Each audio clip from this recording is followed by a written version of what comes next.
ఉదయం సుమారుగా 7 గంటల 7:15 ఆ పరిసర ప్రాంతాల్లోనే నేను మంచం మీద పడుకొని ఉన్నాను. రాత్రి విజయవాడ వెళ్ళొచ్చి కొద్దిగా అంతా ఒళ్ళు నొప్పులుగా ఉండి పడుకొని ఇంకా కళ్ళు తెరవలేదు. అయితే అకస్మాత్తుగా మంచం ఎవరో ఊపుతున్నట్లుగా అనిపించి నేను కళ్ళు తెరిచి చూసేసరికి మంచం పక్కన ఎవరు కూడా లేరు. అటు ఇటు చూసి అసలు నాకు కొద్దిసేపు అయోమయం అయిపోయి నేను బయటకు ఉరికొచ్చాను.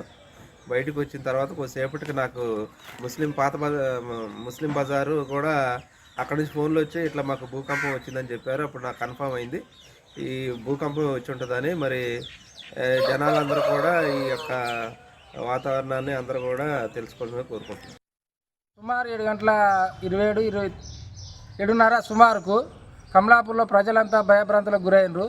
ఇంట్లో ఉన్నటువంటి బోళ్ళు తర్వాత ఇంట్లో ఉన్నటువంటి మొత్తం అందరూ కూడా భయభ్రాంతులతో బయటకు ఉరికొచ్చినటువంటి పరిస్థితి ఏర్పడ్డది. 2 సెకండ్లు భూకంపం వచ్చినట్టుగా భూకంపమే మేము అందరం కూడా బయటకు వచ్చినాం. భూమి కంపించి 2 సెకండ్లు కనుక ఇంకొక 2 సెకండ్లు వస్తే ప్రాణ నష్టం జరిగేది. ఈ కమలాపూర్ ప్రజలు భయభ్రాంతులో ఉన్నారు. ఇప్పటికైనా ఇక్కడ ఏం జరుగుతుందో ఏం పోతుందో కానీ మరి ఇట్లాంటి సంఘటనలు జరిగే ముందు సైంటిస్టులు ఏం చేస్తారు, మరి ఇక్కడ ఏం జరుగుతుందో కూడా అందరికీ తెలిసే విధంగా ముందస్తుగా మరి ఇక్కడ తెలిసే విధంగా ఉండాలి. ఈ భూకంపం వచ్చింది 100% ఇంకొక 2-3 సెకండ్లు కనుక వచ్చినట్టయితే అతి భారీ నష్టం జరిగేది. మంచిర్యాల జిల్లా చెన్నూరు కొత్త బస్ స్టాండ్ ఏరియాలో పొద్దుగాల 7:20 భూమి మొత్తం కంపించినట్టయింది.